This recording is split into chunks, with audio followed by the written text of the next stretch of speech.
If I had started coding today, then I would have followed the exact roadmap that I am going to share in this video.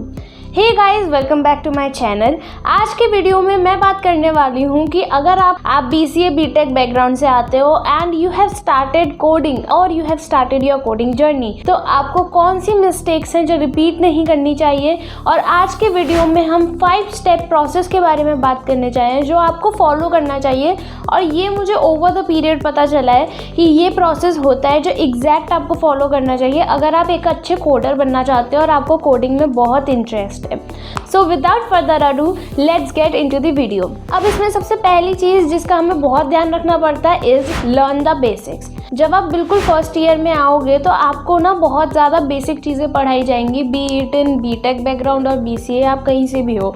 आपको CSS, HTML, C language, ये सारी चीज़ों के बारे में पढ़ाया जाएगा। एंड ऑब्वियसली पाइथन लोग ज़्यादा पढ़ते हैं, स्कूल टाइम पे पाइथन पढ़ाई जाती है तो उनके लिए C नई लैंग्वेज होती है, दैट इज़ कम्प्लीटली फाइन। लेकिन अगर आप HTML CSS पढ़ते हो तो मैं अपना माइंडसेट बता रही हूँ गाइस, मेरा माइंडसेट यही था कि HTML CSS में मुझे लगता था कि HTML CSS क्यों ही पढ़नी है, क्योंकि हमने स्कूल टाइम पे अच्छे से पढ़ी थी एंड मैंने तो पढ़ी ही थी।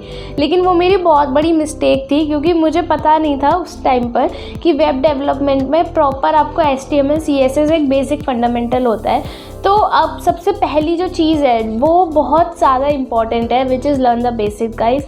अगर आप फर्स्ट ईयर में हो तो फर्स्ट ईयर में इधर उधर भागने से अच्छा अपनी एक बेसिक जो फंडामेंटल होता है उसको सॉलिडिफाई करो।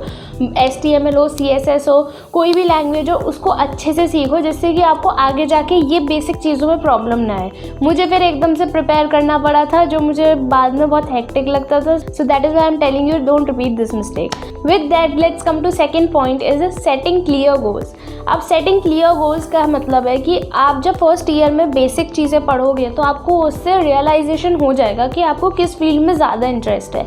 आपको जावा, C++, जैसी कोडिंग में आपको इंटरेस्ट है या वेब डेवलपमेंट जैसी कोडिंग में आपको इंटरेस्ट है, तो आपको उसी हिसाब से चलना है। जब आपका गोल सेट हो जाएगा तो आप फिर उसी लैंग्वेज को पिकअप करके आप उस चीज़ में अपने आप को मास्टर कर सकते हो, विच आई बिलीव गाइज कि आपको एक गोल होना ज़रूरी है। अब मैं मानती हूँ अगर मुझे वेब डेवलपमेंट में नहीं जाना था, मुझे फुल स्टैक अच्छा नहीं लगता था, सो आई वॉज प्रिटी श्योर कि मैं ऐसी चीज़ चूज़ करूँगी जहाँ पर मुझे इन सब लैंग्वेजेस का सामना नहीं करना पड़े, दैट इज़ फुल स्टैक वाली जो चीज़ें होती हैं। तो इस वजह से आपके लिए बहुत इंपॉर्टेंट है कि आप वो चीज़ें पहले से डिसाइड करके रखो कि आप ऐप डेवलपमेंट में जाना चाहते हो या वेब डेवलपमेंट में जाना चाहते हो या फिर कोई और फील्ड है जिसमें आपको इंटरेस्ट है, आप उसमें जाना चाहते हो, like game development, AI, ML। तो बहुत सारी चीज़ें, बहुत सारे फील्ड होते हैं। कमेंट डाउन अगर आपको ये सब डीप नॉलेज चाहिए इसके बारे में कि नहीं।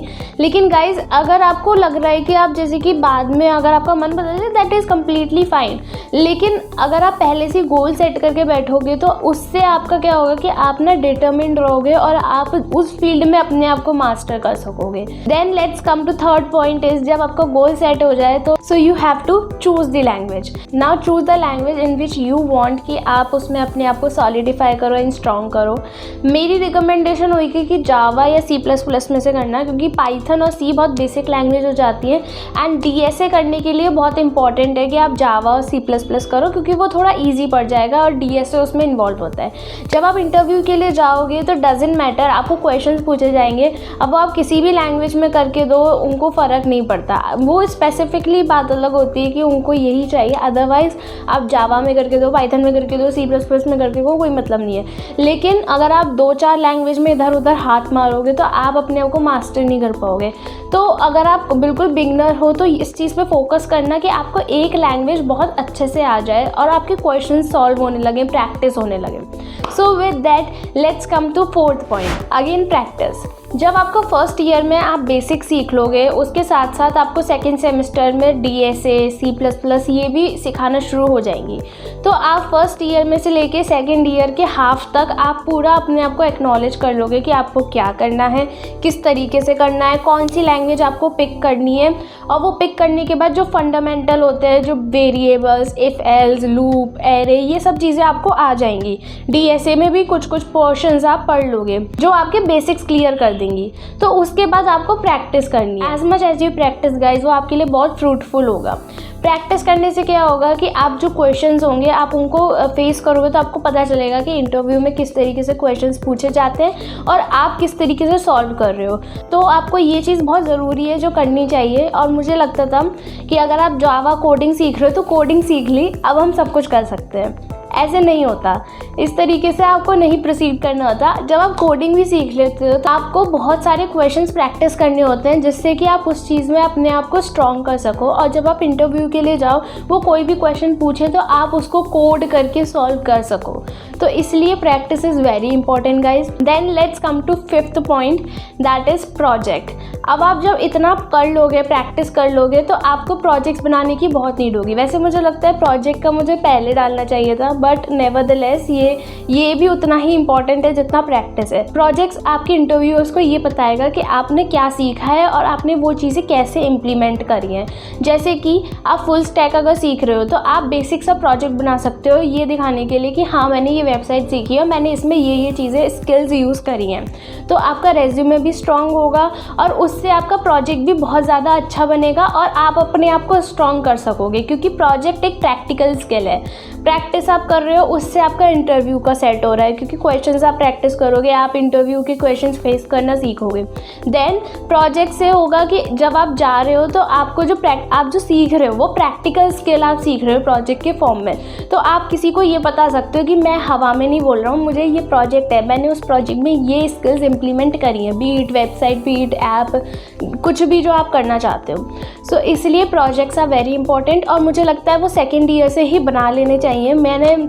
मैंने इतना ब्लंडर किया ना गाइज। मैंने पहली बार तो प्रोजेक्ट, अब मेरा जैसे कि BCA है तो BCA में 6 सेमेस्टर में is all about project based, तो अब मैं वो बना रही हूँ। लेकिन मुझे अब लगता है कि काश मेरे को कोई गाइड कर देता या मुझे पता चलता तो मैं सेकेंड ईयर में से ही प्रोजेक्ट बनाना शुरू करती। तो उससे क्या होता कि 3 से 4 प्रोजेक्ट बिल्ड हो जाते और मेरी जो स्किल्स हैं वो भी सॉलिडिफाई हो जाती कि हाँ मैंने ये सीखा है, उसको मैंने इम्प्लीमेंट किया है। तो गाइज आप ये मिस्टेक मत करना, आप भी प्रोजेक्ट बनाने से बहुत हेल्प मिलती है, बहुत प्रैक्टिकल नॉलेज मिलती है। So this is the ideal path that you should follow.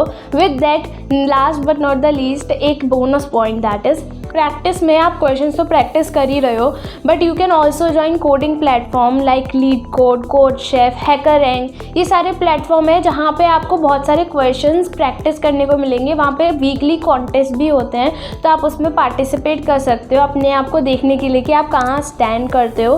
Plus वहाँ पे ऐसे क्वेश्चंस भी मिलेंगे जो इंटरव्यू में पहले से ही पूछे गए या बहुत सारे चांसेस होते हैं, तो इंटरव्यू लेवल के भी मिलेंगे। तो वो चीज़ें आपके लिए बहुत अच्छी हो जाएंगी प्रैक्टिस करने के लिए। तो अगर आप पूछो कि आपको क्वेश्चंस कहाँ से मिलेंगे, go to the coding platform, आपको क्वेश्चंस वहाँ से मिल जाएंगे।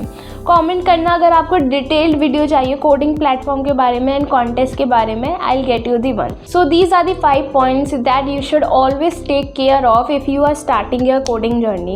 So these were the 5 crucial important points that I think you should always follow. I believe this is the ideal path that you should follow if you are on a beginner level और आप अपनी coding journey start करने वाले हो, तो इस चीज़ का ध्यान रखना। So guys, this is just on a personal level. मैं आपको एक चीज़ शेयर करना चाहती हूँ। जब मैं फर्स्ट ईयर में आई थी ना, तो मैं बहुत सारे कोर्सेज देखे थे, but I did not enrol thinking कि मैं कॉलेज में जा रही हूँ ना, मैं सब सीख लूँगी। पर गाइज, अगर आपको लग रहा है आप Tier 3 कॉलेज से हो या ऐसे कॉलेज से हो जहाँ पे आप नहीं सीख पा रहे हो, then do join the courses guys. वो बहुत हेल्पफुल होते हैं। 3 से 4 महीने के जो प्रोग्राम होते हैं या 6 महीने के होते हैं, वो आपको बहुत ज़्यादा स्किल्ड कर देंगे और आपको प्रोजेक्ट्स बनाने में से लेके कोडिंग करने तक बहुत हेल्प करते हैं। तो वर्कशॉप्स अटेंड करिए, जो भी अगर आपको वर्कशॉप्स मिल रही हैं, कोर्सेज़ करिए, तो उससे ना आपको चीज़ों और ज़्यादा इन्हेंसफुली मिलेंगी। अगर आप कॉलेज पे डिपेंड हो रहे हो तो मेक श्योर वहाँ पे अच्छे से समझाया जाए और ये सब चीज़ों में आप फोकस्ड हो पा रहे हो। Otherwise do join the courses guys. मैंने ये मिस्टेक करी थी कि मैं कॉलेज पे बहुत डिपेंड रहती थी, because of that I did not join the courses. At last मैंने कोर्स ज्वाइन किया था, that is to 3rd year की शुरुआत में, क्योंकि मुझे अपना सॉलिडिफाई करना था, तो I did enrolled in to the course. तो इसीलिए गाइज ये करने से अच्छा 1st और 2nd ईयर में ही करो तो वो ज़्यादा बेटर रहेगा, क्योंकि आपको चीज़ें पहले से ही सीखने को मिल जाएंगी और आप अपने आप को स्ट्रॉन्ग कर सकोगे उस पर्टिकुलर फील्ड में। So this is it guys. I hope you enjoy the video. If you like this video then do subscribe it and share it with your friends and family. This is Akriti Garg signing off.